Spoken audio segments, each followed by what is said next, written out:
message natin for today is yan. Uunahin muna natin to, yung how to find the presence of God. Kasi, alam nyo, huwag kayong mag-alala kasi tao rin ako. Minsan, may mga pagkakataon na nauunawaan ko kung ano yung nararamdaman ng bawat isa o nyo.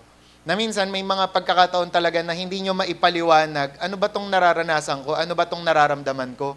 Bakit ako malungkot? Bakit parang feeling ko kung kailan magra-rapture, doon na ako pasuko. Di ba? Parang doon na ako nawawala ng gana. Tas minsan, gusto ko naman na i-cheer yung sarili ko, pero bakit hindi ko magawa? Yan. Alam niyo ang sinasagot sa akin ng Panginoon nung mga nakaraan, it's about the presence of the Lord. Minsan kapag nanlalata ka sa Kristiyanong pamumuhay mo, tas may pagkakataon na hindi mo maipaliwanag yan nararamdaman mo, ang tanging sagot lang doon talaga is yung presensya ng Diyos. May time, may hinahanap ka, gusto mong pumunta sa ibang lugar para hanapin ang sarili mo, pero hindi mo mahanap. Kasi bakit? Kulang ka lang sa presensya ng Diyos. Hinahanap mo, ano bang pagkain yung gusto mong kainin, pero kada kain mo, wala pa rin nakakapag-satisfy. Bakit? Kasi ang kulang, presensya ng Diyos. Kaya ngayong umaga na to, ibabalik natin how to find the presence of God. Kasi minsan, di ba, may mga pagkakataon na, yun nga, kumbaga parang confession tayo, pero ang totoo, ang solusyon lang talaga ay presensya ng Diyos. Kaya sabi mo nga sa katabi mo, yung nararanasan mo, ang kailangan mo, presence ni Lord. And alam nyo, napaka-advantage daw na malaman natin kung ano yung mga secret na mga nauna sa atin. Di ba? Kaya nga si Benny Hinn, bukod sa Bible, ang binabasa niya talaga ay Christian history. And alam nyo, ang mga sikreto talaga ng mga nauna na mga Christian, bakit sila successful, bakit sila nagtagumpay, bakit ganun sila ka-powerful, walang iba kundi ang presensya ng Panginoon. Sabi nga po ng Psalm 16 verse 11, Thou wilt show me the path of life, in thy presence is fullness of joy, at thy right hand there are pleasures forevermore. Sinasabi ng verse na yan, na sa presensya ng Diyos may joy, and sa presensya ng Diyos merong pleasure. Ibig sabihin, lahat ng kailangan mo, nando na. Diba? Pero teka, nag-pray na ba tayo? Opening prayer? Hindi pa. Let's pray. Aming Ama, Diyos na buhay, kami po ay nagpapasalamat sa pagkakataon na ito, Panginoon Lord God, na binigay niyo po sa amin upang makapag-aral ng iyong mga salita. At ngayon, Lord God, inaalis na po namin, Lord God, ang mga bara, Panginoon, sa isipan, sa tenga, sa mata, sa pangalan ni Jesus, Lord God, upang kami po ay makakita, makarinig, Panginoon, Lord God, ng iyong mensahe at mga revelasyon, Panginoon. Inaalis namin ang lahat ng mga stronghold o lahat ng mga hawak ng kaaway sa mga buhay namin, sa mga puso namin, sa mga isip namin. And let there be, Panginoon, Lord God, freedom, deliverance, Panginoon, Lord God, sa oras na ito. Salamat, Panginoon, dahil ibubuhos mo sa amin ngayon, Panginoon, the former and the latter rain na kailangan namin, Panginoon, Lord God, para mapagtagumpayan, Panginoon, ang Kristiyanong pamumuhay na ito, Panginoon. And salamat, Lord, dahil habang nakikinig kami ng iyong mga salita, may madideliver, may gagaling, Panginoon, may lalakas ang loob, may tatatag, Panginoon, may lalakas, Panginoon, at merong makakatanggap, Panginoon, ng pagpapala, Panginoon, mula sa Diyos in the name of Jesus. At ngayon din, Lord, dahil ikaw ay apoy, Panginoon, Lord God, naniniwala kami na habang napapakinggan namin, Lord God, ang iyong mga salita, tutupukin mo ang lahat ng mga kasalanan, ang lahat ng mga kamalian, Panginoon, ang lahat, Lord God, ng mga unrighteousness at dumi sa mga buhay namin. And Lord, naniniwala kami at dinideklara namin, Lord God, that at the end of the day, Lord God,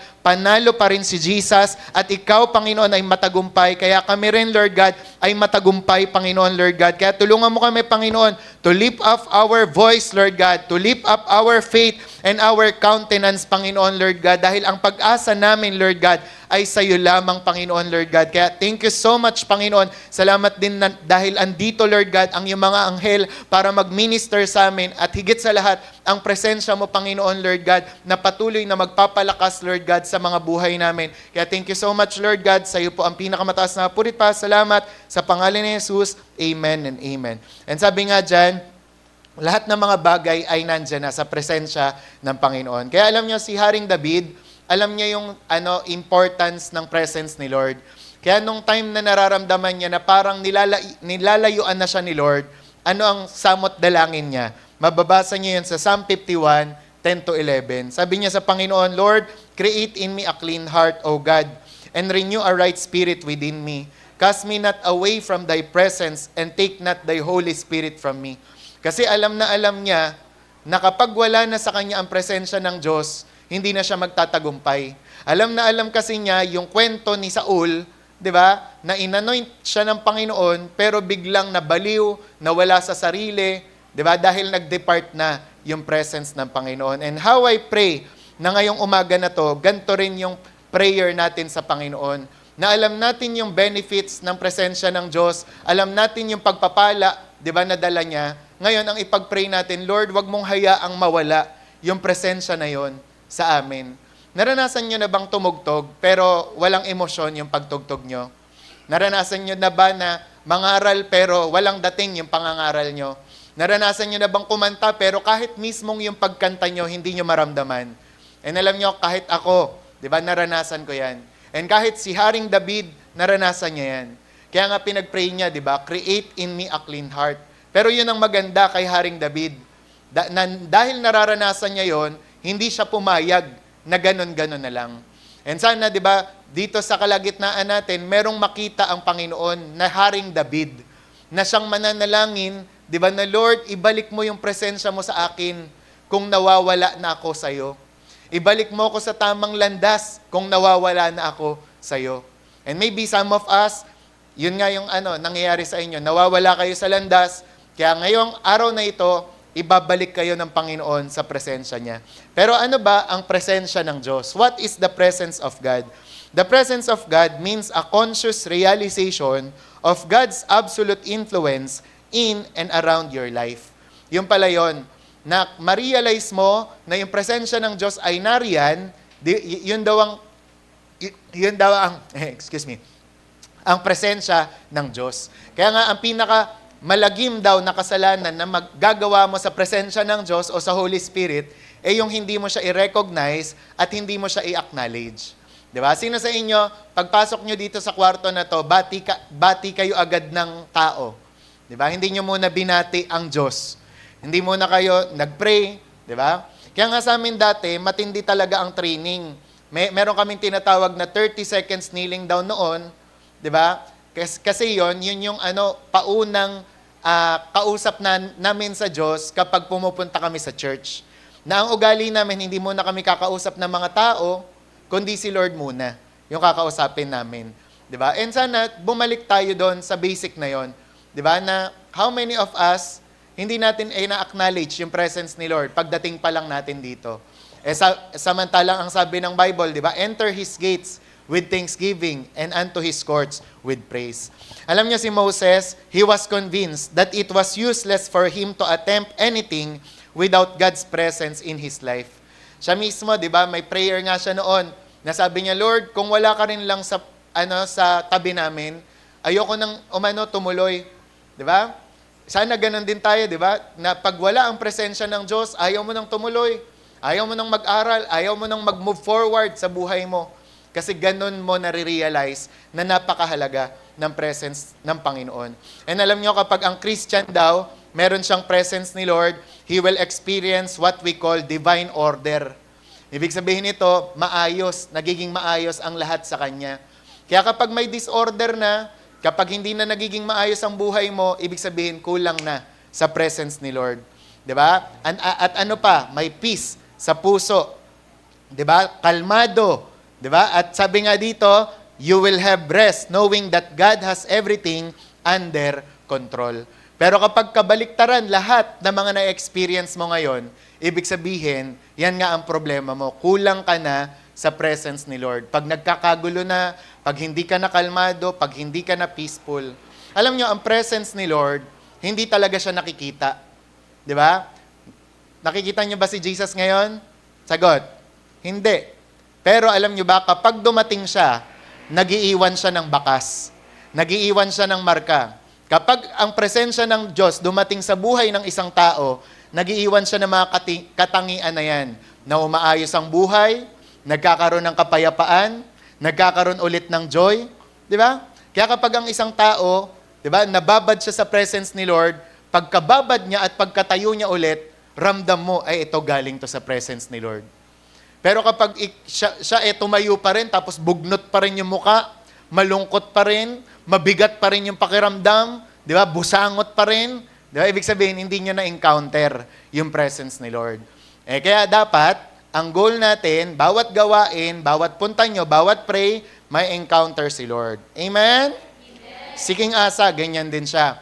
Pagkatapos niyang mag-battle, pagkatapos niyang dumaan sa digmaan, alam niyo ba may sumalubong sa kanya? Nagtagumpay kasi siya eh. May sumalubong sa kanyang propeta. And sabi ng propeta na yon, mahal na hari, you are welcome. God is with you as long as you are with Him. So if you forget about God and think it is you, tingin mo, dahil sa'yo, kaya ka nanalo, you will have problem. Diba? Kasi alam na propeta na to, na kaya lang naman siya nanalo because of the presence of God. Kaya tayo dapat ganun ang mindset natin. Kaya tayo nagtatagumpay, kaya tayo pinagpapala dahil sa presence ni Lord. Hindi dahil sa talino, sa galing, sa ganda, sa gwapo mo, kundi dahil sa presence ni Lord. Amen? Amen. Dalawang amen para kay Lord. Amen. Amen. Amen. Amen. Di ba? Kaya alam niya si Olokoya, kay Olokoya to, na preaching. Yan. Sabi niya dyan, no, I would rather have the presence of God in my life than to be rich. Sabi, I can go anywhere as long as His presence is there. I do not care what direction it is as long as His presence is there.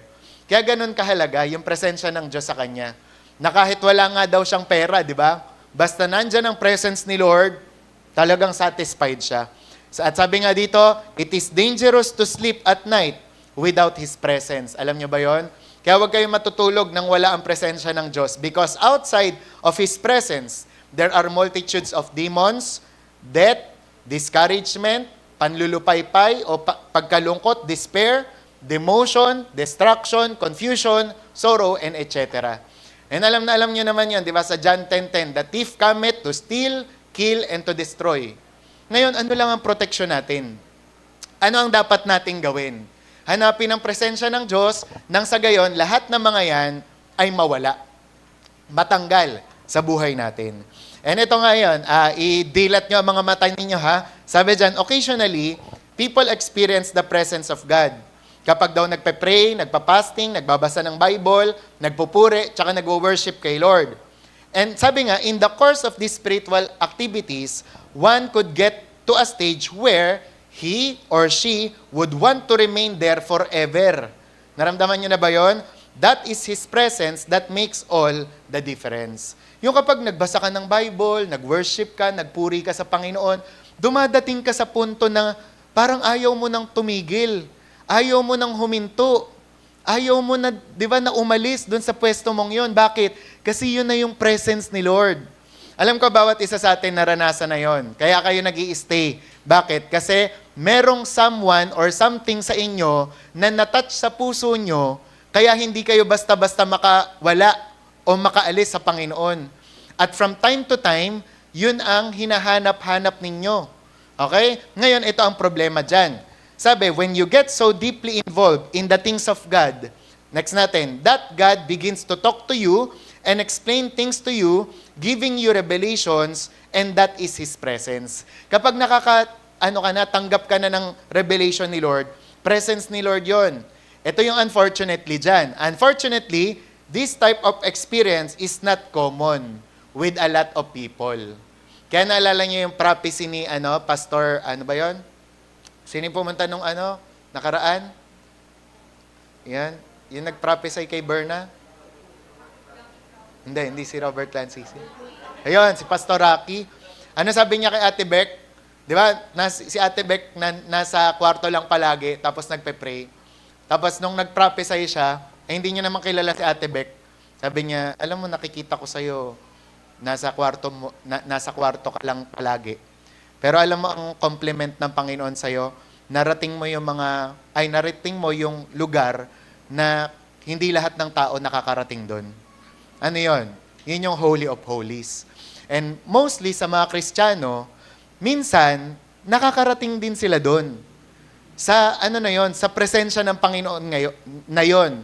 Pero ang problema, sabi some people stumble into it and are delighted about it, nakatikim sila, but do not know how to get back there.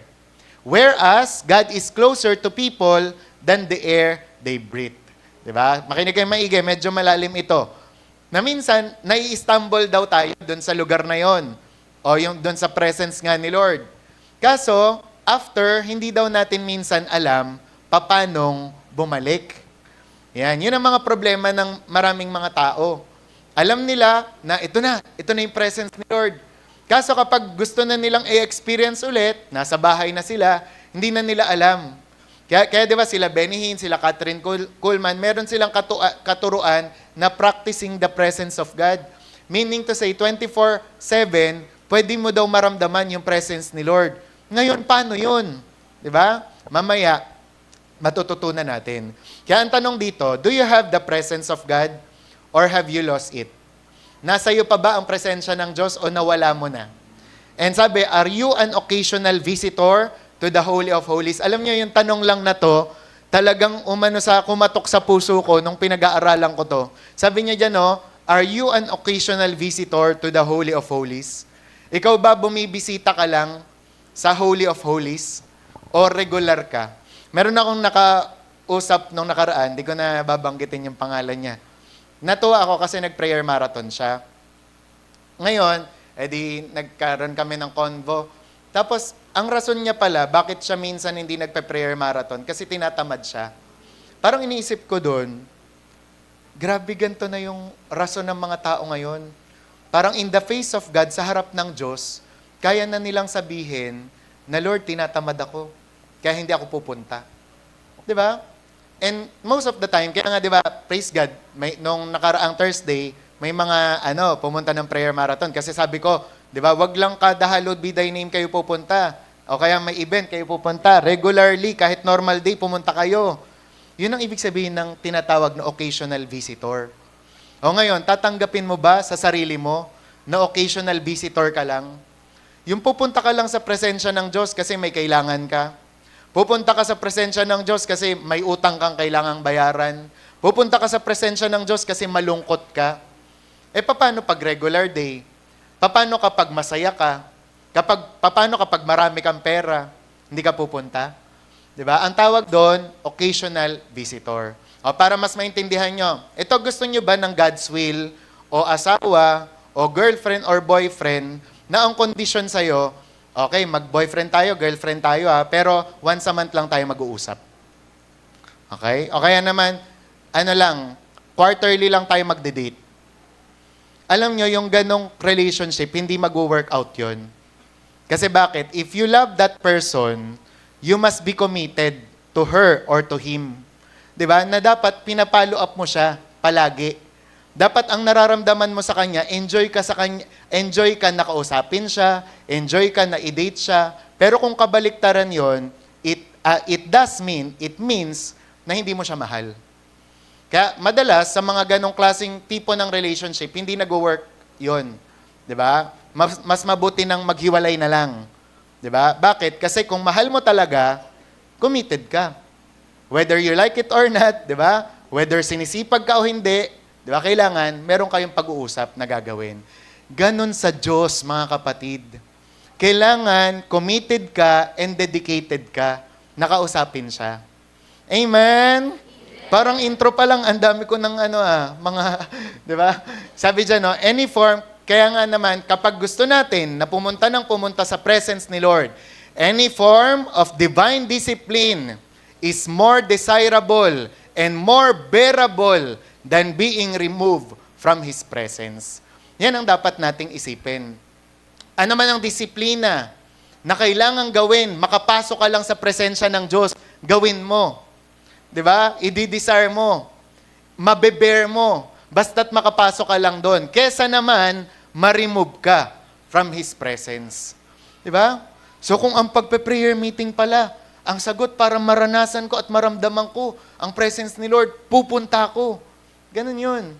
Kung ang pagpapasting pala, ang solusyon para mas mabigat kong maramdaman yung presence ni Lord, gagawin ko. Diba? Para lang Para lang hindi ka ma-remove sa presence ni Lord. Kapon yung tawag doon, nakita kasi kami ng mga kaklase ko, doon nga sa NHA. Tapos, pero kasi lahat naman kami Christian noon. Tapos, nag-Starbucks lang ng konti. Tapos, kain-kain tapsilog. Tapos, sinasabi nila sa akin, ba't ikaw, ba't ka pumapayat? Parang ganun daw. Tapos, biglang sumagot na agad yon si Je. Sabi niya, kasi, nagpa-fasting din yan si pastor. Tapos, yun nga yung sinabi ko, nagpa-fasting nga naman talaga ako. Kasi, ako talaga, nung naglingkod ako kay Lord, may mga pagkakataon, ika nga ni Pastor JM, marami daw nga talaga, di ba, na pagkakataon, parang feeling mo hindi mo siya ramdam. Hindi mo ramdam yung presence ni Lord. Ngayon, kapag ganun ang nararamdaman mo, anong gagawin mo? You will do your best para maramdaman ulit yun.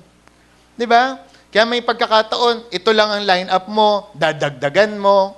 Di ba? Ito lang ang fasting mo, dadagdagan mo. Ito lang yung basa ng Bible mo, ng chapter, dadagdagan mo. Bakit? Kasi ang gusto mo, makaabot ka sa punto na maramdaman mo ulit yung presence ni Lord. Hindi yung satisfied ka na sa lagay mong yan, di ba, sa sitwasyon mong yan. Di ba, naika nga parang kay Rodney Howard Brown, Lord, pag hindi mo ako tinouch, ako ang pupunta dyan at itatouch kita. Di ba? Parang, kumbaga kung sa literal nating Lord, mamamatay ako pag hindi mo ako tinouch, sige ka. Ako na lang magtatouch sa'yo. Dapat ganun tayo ka-desperate. Amen? Dapat ang iyong kanta na, and I'm desperate for you. Diba? Maramdaman talaga natin. Kaso minsan, and I'm desperate. Ganun ba yun? Diba? Diba pag desperado kay Lord? Diba? Mga musician natin, alam na alam nila yan. Mga song leader, alam na alam nila yan. Kapag yung tugtog nila, talagang lahat ng sila, binuhos nila doon. Talagang may emotion, may iyak. Pero kapag yung wala lang, pag kunwari, ganun-ganun lang yan. Kung sino-sino tinitingnan, bantay dito, bantay doon. Diba? Kasi wala. Pero kung yung talagang desperate ka kay Lord, wala, kaya nga madalas, pag kunwari, yung pianista pa lang, talagang desperate na kay Lord yan.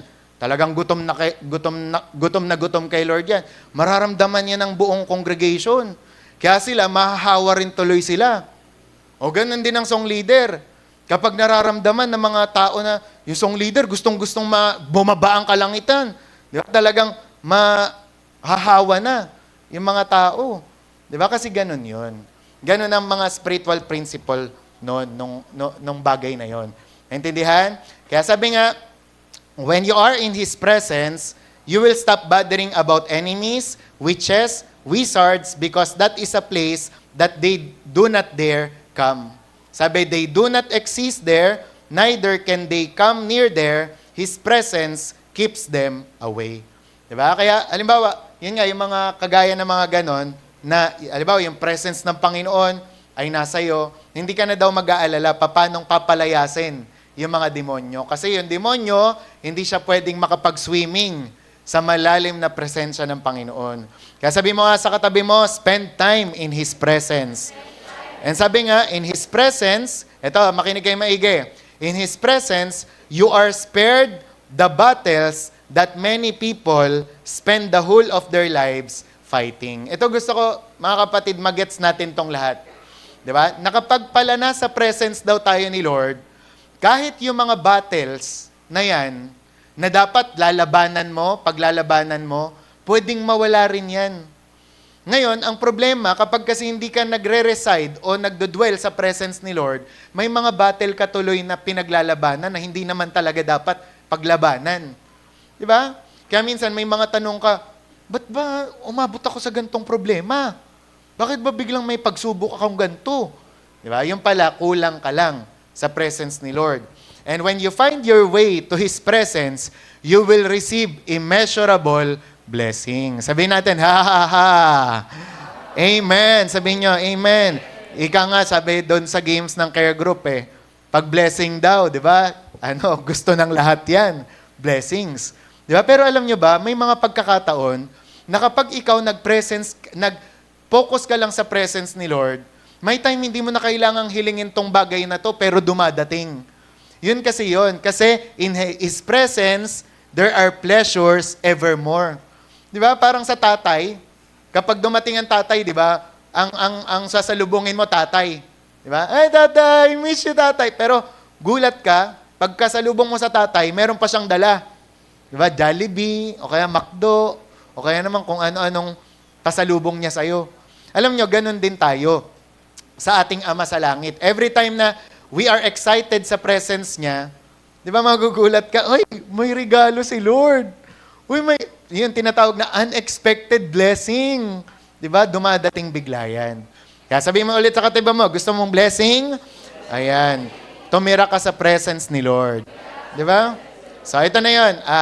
Ito, papadaanan natin. Ano yung mga bagay na nagagather natin in the presence of God? Ano yung mga naidadagdag sa atin? Ano yung mga natatanggap natin pag nagdodwell tayo sa presence ni Lord? Unang-una, fullness of joy. Sabihin nyo nga, joy.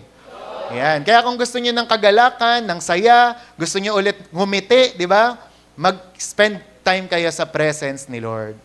Di ba? Tingnan mo nga yung katabi mo. Nakakangiti pa ba yan? Yan. Kapag hindi na, kulang na yan sa presence ni Lord. Ibig sabihin. Ako, kilala ko to, hindi ko rin babanggitin ha. Kilala ko dito yung mga taong prayer marathon talaga, tsaka prayer meeting. Ngayon, kapag talagang regular sila na nagpe-prayer meeting, prayer marathon, nasa gathering, ang mga ngiti niyan hanggang tenga. Talagang nai-inspire ang mga pastor sa ngiti niyan. Pero pag yan ay umabsent sa prayer marathon, prayer meeting, tingnan mo, di ba? Mapapachat ka sa kanya, anong nangyari sa'yo? Kamusta ka na? Di ba kasi bakit? Kada kukuha ng baso, kukuha ng tubig, busangot, magsi-CR, busangot, di ba? Malungkot, di ba? Tutugtog, busangot, di ba? Magtatamborin, busangot din, di ba? Kaya pag ganyan, kulang sa presence ni Lord yan. Pero yung mga taong masasaya, ayan yung galing sa presence ni Lord. Amen? Di ba kasi naramdaman mo, tsaka na-encounter mo yung source of joy, hindi ka, mananatiling malungkot, kundi tatawa ka rin. Sasaya ka rin. Di ba kapag may mga nakakatawa nga, di ba minsan, sino naka-experience sa inyo? Yung nakasakay kayo sa jeep, tapos yung mga magkakaibigan nagtatawanan, tapos may nag-joke, ikaw din parang puputok na yung ilong mo kasi nagpipigil ka ng di ba? Kasi parang natatawa ka rin. Kasi nakakahawa yun. Yung tawa, kunwari nga pag si mama tumawa, si John Rex pag tumawa, ha! Di ba talagang nakakatawa rin? Yung parang ganun. How much more, pag si Lord, na-encounter mo, di ba, sasaya ka rin. Amen? Sabi mo sa katabi mo, sasaya ka rin. Basta't punta ka kay Lord. Di ba? Pangalawa, strength. Ayan. O, sino naman sa inyo nakakita ng latang-lata na Christian? Pagod na pagod. Ang post pagod. Ang story pagod. Ang IG pagod. Ang My Day pagod. Ang Telegram pagod. Lahat na lang pagod. Ang kulang, presence ni Lord. Di ba? Minsan nga, kagaya ng mga sinasabi, di ba? Minsan minamagnify nga daw yung pagod. Hindi naman talaga, gusto nga ng Panginoon talaga, yung bigyan ka ng kalakasan eh. Pero ang gusto niya kasi, lumapit ka. Huwag mong laging i-justify, pagod. Diba? May mga, sabi, strength for what you are doing and what you are about to do. Diba? Kailan pa ba natin marirealize na ang kalakasan talaga, natatagpuan yan sa Panginoon? Ako nakakita ko ng mga, yung mga nagtatrabaho, ang saya pa rin kay Lord. Talagang may lakas pa rin. Bakit? Kasi regular eh. Halata mong regular na nagde-devotion, regular na nagbabasa ng Bible, regular na nagpe-pray. Kaya utusan mo yan, ay sige po, masaya yan. Kesa doon sa mga alam mo na hindi nag-devotion to, ba yan, utos na naman. Di ba? Kaya pag ganon, kulang yan sa presence ni Lord. Pero kung gusto mong lumakas, yan, presence ni Lord. In the presence of Jehovah, God Almighty, Prince of Peace, troubles vanish, hearts are mended, in the presence of the King. In the... Diba? Yung mga ganon. Tsaka, pag ikaw gusto mo mag-good mood, diba, nakaraan, sabi ko kay Ate Mer, para umano ka, manood ka ng comedy, manood ka ng joke. Pero bigla, pagkasabi ko ng ganun sa kanya, bigla akong na-convict. Na oo nga, no, pag kailangan mo pa ng joke, pag kailangan mo pa ng comedy na papanoorin para sumaya ka, ibig sabihin, medyo nawawala ka na sa course o landas ng buhay mo sa Panginoon. Bakit? Kasi, ang alam natin, ang turo sa atin, di ba? Presence pa lang ni Lord, talagang joy na. Di ba? Ngayon, kung may mga mapanood ka man na nakakatawa talaga, bonus na lang yun. Pero hindi si Dolphy ang source ng joy mo. O kaya naman si Babalu o si Vice Ganda. Di ba? Kundi sino? Si Lord. Amen? Pangatlo, comfort. Ayan, when you get in His presence, He comforts your heart. Sino sa inyo broken-hearted? Bagbag ang kalooban. Masama ang loob sa nanay, hindi nilutuan. Di ba? Masama ang loob sa tatay, hindi binigyan ng baon. O ang comfort na kay Lord. Amen? Kaya nga, di ba, sabi ko nga sa inyo, iyak lang kayo dito sa church, Iyak. Lakasan nyo, yung parang talagang halatang wala kayong pamasahe. Di ba? Maya-maya, lulusot sa inyo 100 dyan. Tingnan ko lang, na-comfort ka. Di ba? Alam ba, kung saan ka pumunta, pumila, tumaya ng loto, wala. Di ba? Talo pa yung 10 pesos mo. Di ba? Kaya ito, 10 pesos ba ang loto? Oy, walang sumasagot. Ayan. So, pero pag ikaw, yun nga, ano ang loob mo, lapit ka kay Lord. Amen? Pang-apat, personal contact with the living God. Ito naman, yung pag nasa presence ka daw ni Lord, meron kang mararamdaman talaga na presence niya. Amen? Minsan may mga pagkakataon, di ba? Yung parang, kunwari, sila Miko, sila Carl, nakakabuo yan ng kanta bigla. O pag kunwari, nagsama-sama rin kami. Kasi may revelation. Sabi nga dyan, if many people can get into this kind of relationship with God, they would not need any prophet. They will become prophets themselves because they are in His presence. Di ba? May mga proclamation, may mga declaration na nasasabi kasi nagkakaroon ng contact with the living God. Di ba? Minsan may mga nagpapatotoo dito, Pastor, nagpabango po ba kayo nung prayer marathon? Ewan ko. Hindi ako nagpapabango. Di ba? Si Lord yun. Di ba? Ay, Pastor, hinawakan niyo ba ako? O hindi ako. Baka mumu yun. Si Lord. Di ba? Si Lord yun. Diba, sabi ko nga sa'yo, kapag ako nagpe-pray ako, parang nararamdaman ko talaga, si Lord, andyan lang, Talagang kinakasama tayo pag nagpe-pray tayo. O si Bishop naman, pag nagpe-pray, parang andito lang daw yung mukha ni Lord. Talagang close na close. Diba? Kasi ganun yon. Pag nag-dwell ka na sa presence ni Lord, yung parang, basta kahit balahibo mo, naapektuhan, tumatayo na. Diba? Nagiging tangible na yung presence ni Lord. At pag tangible na yung presence ni Lord, nothing is impossible na yon. 'Di ba? Yung mga naka-wheelchair tumatayong ganun. Biglang lumalakad. 'Di ba? Yung mga bulag, may nakikita ako. Magaganda, gwapo. 'Di ba? Yung talagang miracle can happen. And five, angelic ministration. Angels of God can minister to your needs in His presence. Naalala ko dati si Jade, nakakita yan 'di ba, sa NHA. Sabi niya, nakita ko po, Pastor, si Lord, nilay hands po yung mga youth po natin. Tapos tumagal po kay Ate Janet. Sabi ko, kay Ate Janet lang. Hindi siya. para sa part. Pero syempre, siguro may matinding pangangailangan nun si Janet, kaya tumagal sa kanya. Diba? Pero nakita niyo yan, kapag talagang nag-a-abide tayo sa presence ni Lord, kaya yun yung nakakamiss, di ba? Yung minsan, yung magpe-prayer, marathon, prayer warrior tayong lahat. Tapos lahat talaga tayo babad sa presence ni Lord. Talaga naman ang angel dating ng dating, di ba? Doon nga sa Korea, di ba? Yung prayer mountain daw doon, talagang balitang-balita, yung prayer mountain sa Korea, maririnig mo talaga yung pagaspas ng pakpak. Pagaspas ba tawag doon? Yung hampas ng pakpak. Minsan, mararamdaman mo talaga. Kasi, kaya si Bishop talaga nung time na yon, Sabi niya, try ko nga. E di, nung nagpe-pray na siya, nararamdaman niya talaga, andyan. Kaso pag dumidilat siya, nawawala. Pero pag pipikit siya, nararamdaman niya talaga. Yun. Angelic ministration. Ibig sabihin, may mga dumadating na angel para palakasin yung mga Kristiyano. Di ba nangyari kay Jesus yan? Nung nagpe-pray siya, may dumating na angel, pinalakas siya. Okay? Kaya sabihin mo sa katabi mo, gusto mo yon?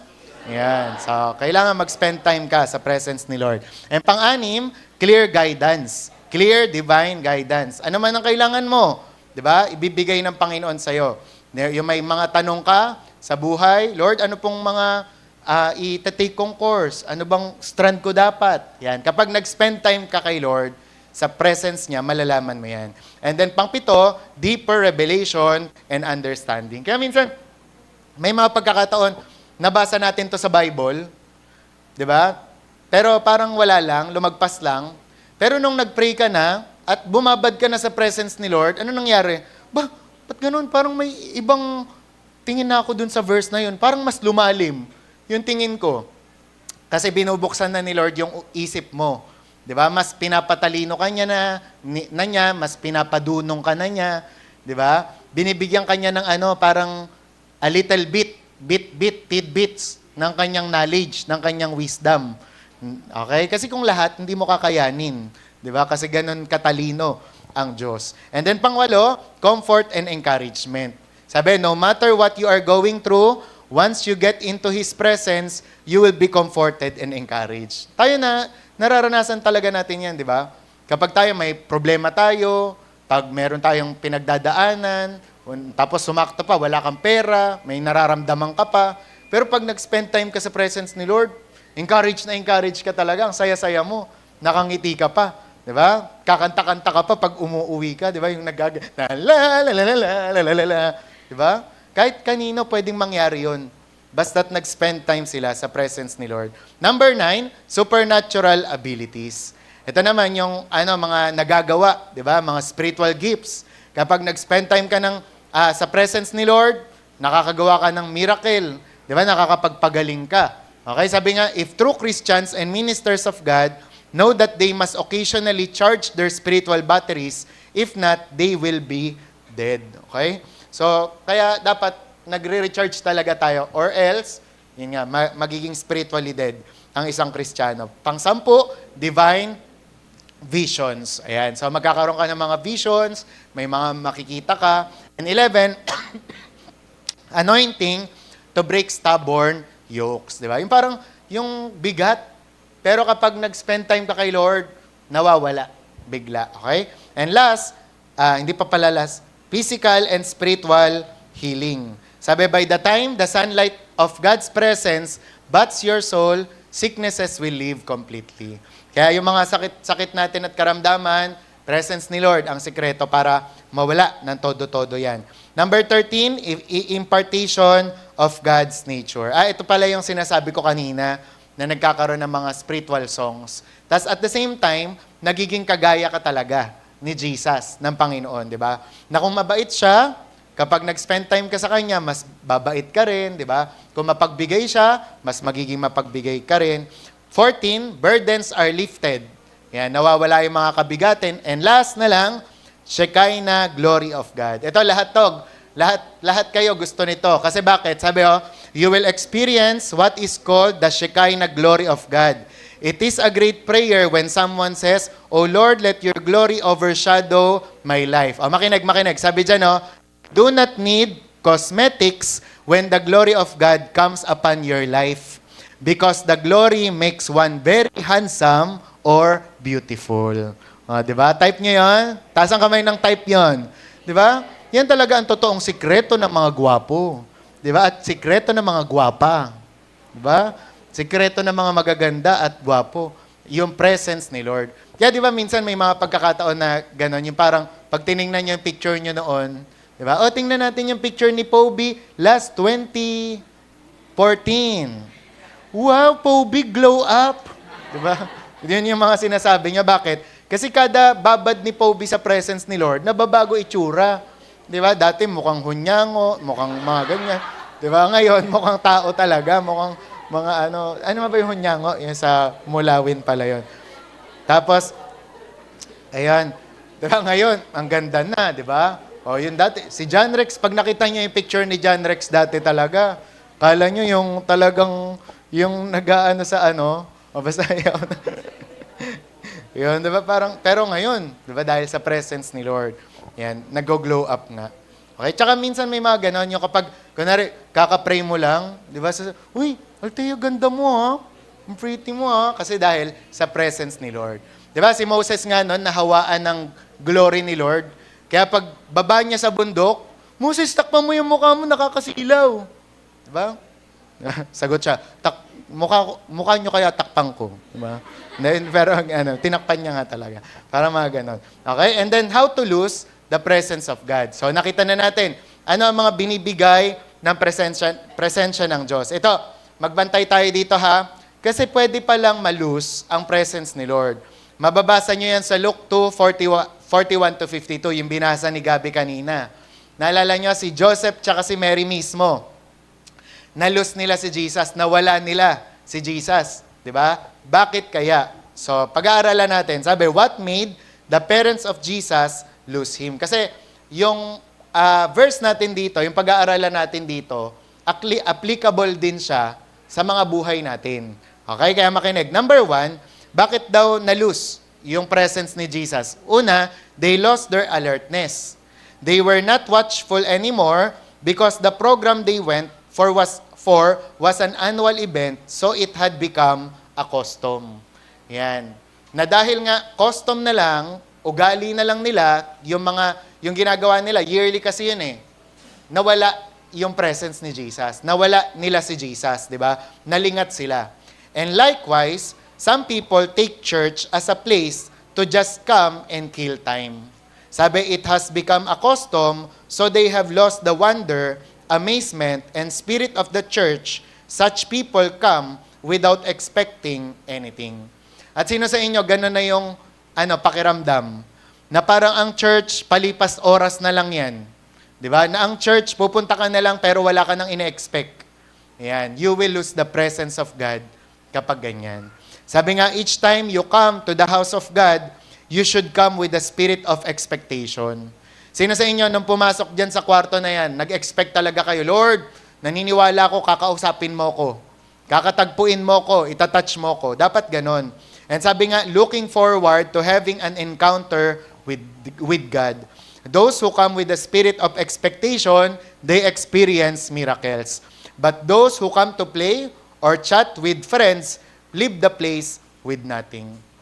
Alam nyo, ito, sobrang reality to. Si Isaiah, napaka-cute talaga niyan. Si Amari, napaka-cute talaga niyan. Pero kung dumating kayo sa church na ito, kung para laruin na lang sila, nagkakamali na kayo sa pag-church nyo. Diba? Kasi, they are adorable, napaka-cute talaga nila. Pero yun ang sinasabi nila Bong Saking, diba? Nila Ed Lapis, nila Benihin, na hindi ka pumunta sa church para laruin lang yung anak mo. O kahit yung katabi, para laruin ng katabi. Hindi. Di ba? Hindi ka rin pumunta sa church para makipag-chat, makipag-banding sa katabi mo. Hindi. Pumunta ka sa church para i-worship si Lord. Amen? Kaya kapag nawawala ka na sa landas, lagi na lang, si ganto ang ganyan, nagiging bida ni si ganyan, yan, mo siya, nalulus mo yung presence ni Lord. And sabi nga to such people, coming to church has become a tradition, so they have lost their alertness. Kaya minsan, anong nangyayari, kunwari, may mga magkakaibigan, sakto na lang sa kanila, tama na lang na banding sila sa church, pero wala na silang compassion sa ibang mga kaluluwa, wala na silang paki kung may bago o wala, 'di ba? Kaya kasi ganoon, 'di ba? They lack alertness. And sabi nga, if you lose your alertness, the presence of God will disappear. Kaya whatever is keeping you so busy that you have no time to stay in the presence of your Father in heaven is not good for you. Lahat ng kabisihan na nagtatanggal sa iyo sa presence ni Lord, hindi na nakakabuti. Kaya minsan may mga ganong parang tao na hindi na sila maka-worship kay Lord ng totoo, ng malalim. Bakit? Dahil sa pagod. Dahil sa kabisihan.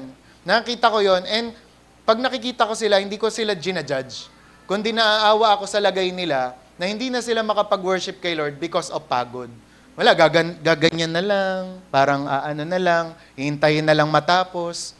Pero sana, di ba, mapagtagumpayan natin yung bagay na yon. Nakada attend natin dito, may i-expect tayo. Amen? Ayan. Sabi, when you lose what keeps you away from His presence, sabi, dapat tatandaan mo na kapag yan tinanggal ng Panginoon sa'yo, wala ka na. Kaya dapat lagi mong iniisip, ay ipapriority ko pa rin si Lord kasi siya lang naman ang nagbigay ng trabaho na to. Diba? Nang kinakabisihan kong to. And ito, makinig yung maigi. Guilty rin ako dito. Sabi, some people eat biscuits and chew gum while in the service. Sabi, they are foolish and have no respect for the Almighty. Alam niyo ang verse niya, that is why the Bible says, the Lord is in His holy temple. Let all the world be silent before Him. Ngayon, paano mangyayari let all the world be silent kung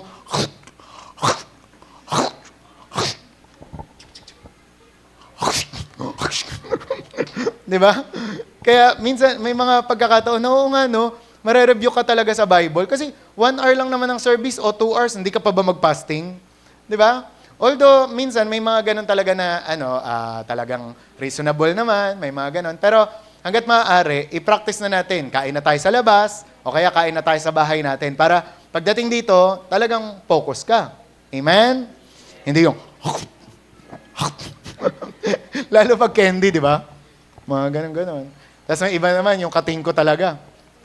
yung parang maaamoy mo na sana yung presence ni Lord. Kaso, parang amoy katingko amoy may masakit ang balakang Parang gano'n. Pero again hindi ko sinasabing yon ay masama, kasalanan na agad yon. Pero kasi, respeto daw natin sa Diyos yon. Kapag tayo ay umaasta ng akma, di ba, sa presence ni Lord. Amen? Ayan. Sabi, when you enter into the sanctuary of God, you accord it some respect because of His presence. So they lost Jesus due to lack of alertness. Sabi ko nga sa inyo, di ba, nung nakaraan, makinig kayo ng yung preaching ni Perry Stone. Di ba, yung in-invite siya sa pre-chapel. Ewan ko kung sino nanood sa inyo.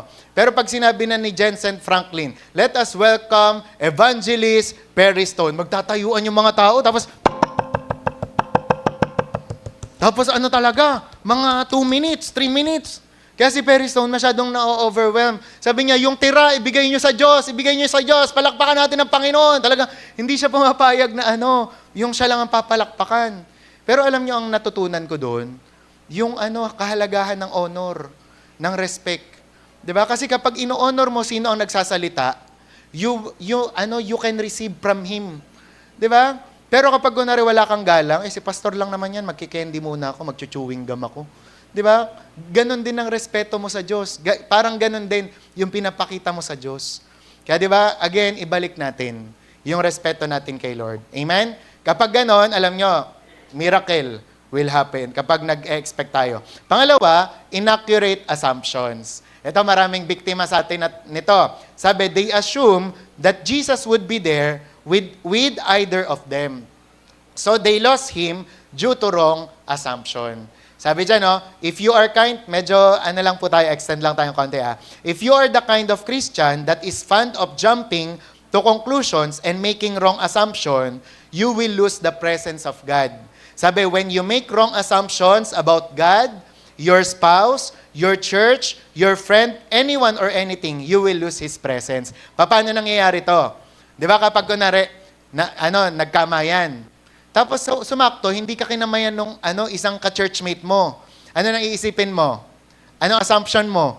Mukhang galit siya sa akin Habang praise and worship, di ba? Habang nagme-message, gano'n na ang iisipin mo.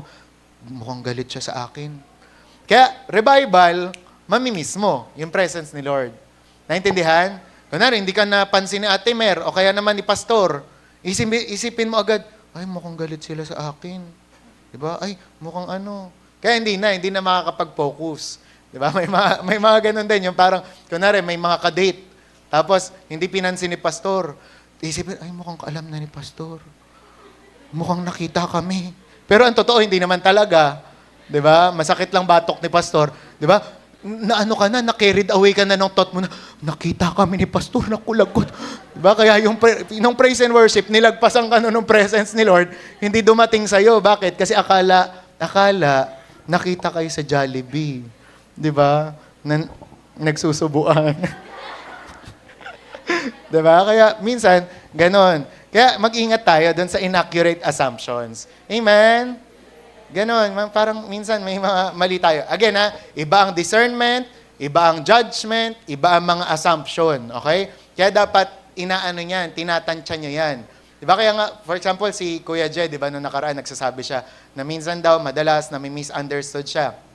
Nakala, sumisigaw siya, pero ganun talaga sila sa bahay.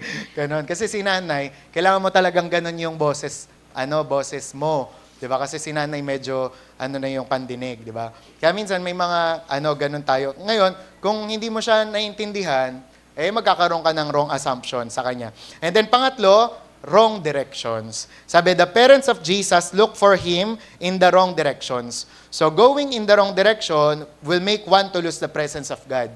If you have lost the presence of God, it is you who move away, not God. Tatandaan niyo yan ikaw ang lumayo, hindi si Lord. He is always the same. If you follow the wrong direction, you will lose His presence. Kasi common sense, ganito lang yan. Pag si Lord papunta dito, saan ka dapat papunta? Doon din. Di ba? Hindi, si Lord papunta dito, doon ka. Di ba? Maling-mali. Di ba? Di ba? Sabi ni Lord kay Ten, dito tayo, church. Ten, nag-festival, Di ba? Malulus yung presence ni Lord. Kaya kahit sabihin ni Ten, Lord, maano ko po itong sa Pixie Forest, yung para makuha yung, teddy bear. Lord, makuha ko po. Di ba? Laglag ng laglag. Wawashin? Si Althea kasi, hindi inaayos. Wawashin. Ayan, di ba? Kumbaga, kahit anong pray niya doon, malalaglag lang yon. Amen? Di ba? Sabi ni Lord kay Paul, dito ka. Church ka, Paul. Si Paul, nagbar. Di ba? Kaya sakit ng ulo tuloy. Di ba? Kaya basta kung asan si Lord, dun ka. Amen? Wherever you may lead, I will follow. Di ba? Shepherd of my soul yon. Pang-apat, wrong focus. Ito na yung last. Wrong focus. Sabi, the parents of Jesus focus on themselves and not on Jesus. So they did not know when He left. Diba? Some people do not focus on the Father's business. They do not focus on God's affairs. All their efforts are directed at themselves. When they pray, it is for themselves. They do not do any form of intercession. Such people are wrongly focused. And God is telling them that they are seeking Him for the wrong reasons. Kaya kapag mali ang focus mo, sarili, at hindi ang iba, hindi ang Father's business, malulus mo si Lord. Minsan may mga ganun, di ba? Bumababa talaga ang revival. Kaso kung hindi ka focus kay Lord, kung iba na sa isip mo, hindi ka talaga mare-revive. Halimbawa, ganito na ang mensahe sa church, wave ng mensahe. Pero iniiba mo talaga ang focus mo, hindi ka maapektuhan. Kunwari, naalala niyo nung last month, di ba? Ang panay mensahe, panay patungkol sa pagpanalo ng kaluluwa. Kaso, marami ang tumatanggi. Marami ang lumiliko. Di ba? Yung talaga naman, natatamaan naman talaga sila na magpanalo ng kaluluwa, pero ilag ng ilag. Di ba? Kapag ganon, you will lose the presence of God. Gagamitin ka sana ni Lord in a mighty way, pero dahil hindi ka sumunod, iba na lang ang gagamitin ni Lord. Pero sana wag ganon. Diba? Sabi mo sa katabi mo, paggamit ka kay Lord. Mag-focus ka kay Lord. Yun lack of alertness, inaccurate assumption, wrong direction, wrong focus. Ito na yung last. How do we enter into God's presence? Paano naman kapag na-loss mo, di ba? Pero gusto mo nang pumasok ulit. How to enter into God's presence? Simple lang. Una, you need to have a personal encounter with God. Ika nga, kailangan tanggapin mo siya bilang Diyos at tagapagligtas. Yun ang sinasabi ko kay Cedric. And kapag dumating yung time na yon, mas mahalaga pa kaysa sa physical birthday mo, yung time na yon. Di ba? Ako nga, for example, November 13, 1989. Doon ako pinanganak ng magulang ko. Pero nung pinanganak ako spiritually, February 11, 2007, yun na rin ang naging pinakamahalaga. Di ba? Na araw ng aking buhay. Di ba? Bakit? Kasi nagkaroon ako ng encounter kay Lord. Tinanggap ko siya. Kaya ngayon, birthday ni Tita Lori, di ba? Tito Arnel, tsaka ni Boons, di ba? Ni Boons. November 19, di ba? Ito yung araw na tinanggap nila si Lord. 3 years na sila kay Lord. Palakpakan natin si Lord sa buhay nila. Di ba? Ayun yung mga, di ba? Bukas ata si John Rex. Bukas. Bukas ba? Hindi. Tamas ka na. Ayan. Ewan ko sino ba yung nakita ko doon. Okay, pangalawa, ask Him for His presence. Ayan, nahihiling kasi yan. And si Lord ba madamot? Hindi, di ba? Kung ang sarili niya nga, naibigay niya, ano pa daw ang hindi niya kayang ibigay. Pangatlo, worship Him. Di ba? Tapos maya-maya magugulat ka. Di ba? Andyan na. Jesus, Jesus. Kakasabi mo lang ng Jesus, dumadating yung presence ni Lord. Di ba? Merong ganun, nag-ikot sila. Wala silang instrumento, wala silang music team. Sabihin lang natin yung pangalan ni Jesus, maya-maya dumating yung presence ni Lord. Di ba? Muslim. Sabi niya, tinawag niya si Allah. Hindi dumating. Pero nung tinawag si Jesus, nag-worship kay Jesus, dumating si Jesus. Diba? So, ganun na nangyayari. Every time we worship Him. Pang-apat, wait on Him. Ito naman, wag kang atat. Sabi mo sa katabi mo, wag kang atat. Ibig sabihin, matuto kang mag-intay sa Kanya. Sino sa inyo gusto, type ang kaibigan nyo, siya lang ang daldal ng daldal. Alam mo ba? Alam mo, Ella, galing ako sa, pinuntahan ko nga si, alam mo, grade ko sa, tapos nung si Ella na yung magsasalita, bye. O, sinong gustong friend na ganon? Wala, di ba? Kaya dapat, pag nag-pray ka, maghintay ka rin. Nang sasabihin niya, Lord, sasabihin ni Ella, siya ba? O, hintayin mo, hindi yung, siya, ikaw nga. Hindi yung grab agad. Di ba? Hintayin mo, ay anak, nagkakamali ka. Diba? Wag yan. Wag si Diego. Yan. Kundi, diba? Sasabihin ni Lord yon. Diba? Mag-aral ka muna. Diba? And then panglima, pray in the Spirit. Sabi nga ni Dr. Olocoya, kapag daw ang isang Kristiyano sa isang buwan, 30 minutes siya nagpe-pray in the Spirit, magta-turn around daw talaga yung buhay niya. Magkakaroon siya ng mga breakthrough, miracle. 30 minutes a day, sa isang buwan. Okay? Magkakaroon ng mga Ako nga, kahapon lang, edi pray ako ng pray kahapon, no? May na naman, may nag-chat na naman, may racket na naman ako. Parang naisip ko, ba't ganun? Kada pray talaga, puspusan, may nagiging racket ko. kung maka-racket, kala mo. Diba? Parang may parang isipin niyo maigi yun.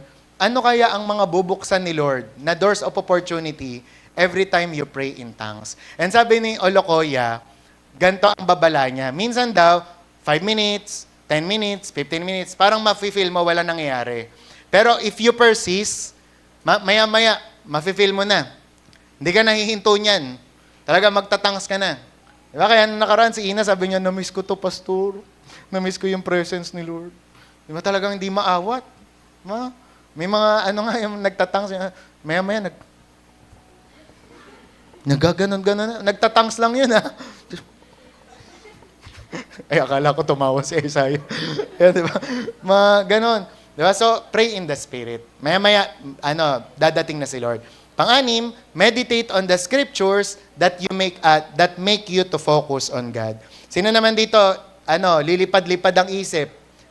Mahilig lumipad ang isip. Alam nyo ang solusyon dyan? Yan, magbasa ng Bible. Maya-maya, magugulat ka, focus ka na kay Lord. Lalong-lalo na yung Psalms. Kapag mag-worship ka kay Lord, mag-enter ka sa presence ni Lord, ang basahin mo Psalms. Diba? Yung, bless the Lord, O my soul, and forget not all His benefits. Diba? Maya-maya, nasa presence ka na ni Lord. Number 7, by faith, you can picture God beside you. O ngayon, pagpikit mo naman kasi, wag mong imaginein ang layo niya, na nasa Pluto siya, Pluto si Lord. Imaginein mo, nandyan lang siya. Ngayon, kapag inimagine mo kasi, pinicture out mo na nandyan lang si Lord, by faith, yun ang mangyayari. Kasi according to your faith, be it unto you. Amen? Kaya minsan yung mga nagpipicture kay Lord na nandyan, yun ang nangyayari. Talagang, di ba, yung kinakasama sila ni Lord. And next, keep records. Ito naman yan, kagaya ng mga notebook na yan. Kapag nasa presence ka daw ni Lord, magdala ka ng notebook. Kasi bakit? Posible kasi na may ibaba siyang message sa'yo, ngayon wag mong pagkatiwalaan yung memory mo. Dapat i-record mo. Ay, sabi ng Panginoon sa akin, ganyan, ganyan. Di ba? Si Bea, nung nakaraan, Pastor, may sinabi sa akin si Lord. Ito, pabasa ko sa'yo. Sa'yo lang yun eh. Diba? Kaya yung parang mga gano'n, dapat nire-record kasi minsan nakakalimutan. And last na lang, learn to quieten your heart. Yan. Para maka-enter ka sa presence ni Lord, ipapayapa mo yung puso mo. O ngayon, sabi ni Olokoya, paano daw papayapain ang puso? Utusan. Sabi, ikaw puso ka, mamayapa ka. Hindi. Umayos ka. Be still and know that I am God. Diba? Kasi sa pamamagitan noon, ang mangyayari, susunod yung puso na yan. Amen? Amen. So, ganun po, mag-enter sa presence ni Lord. O ngayon, bonus na lang, yung mga magpatugtog ka ng music, yung soaking. Sa YouTube, i-type nyo yung soaking. Pero baka kasi pag nag-YouTube kayo, lalabas si Shopee. Magsasoaking ka na, biglang nag-Shopee, no? Kaya dapat i-download mo na lang. Diba? So, yung mga soaking na tugtog. Tapos maya-maya, yun, magugulat ka, mararamdaman mo na yung presence ni Lord. Amen?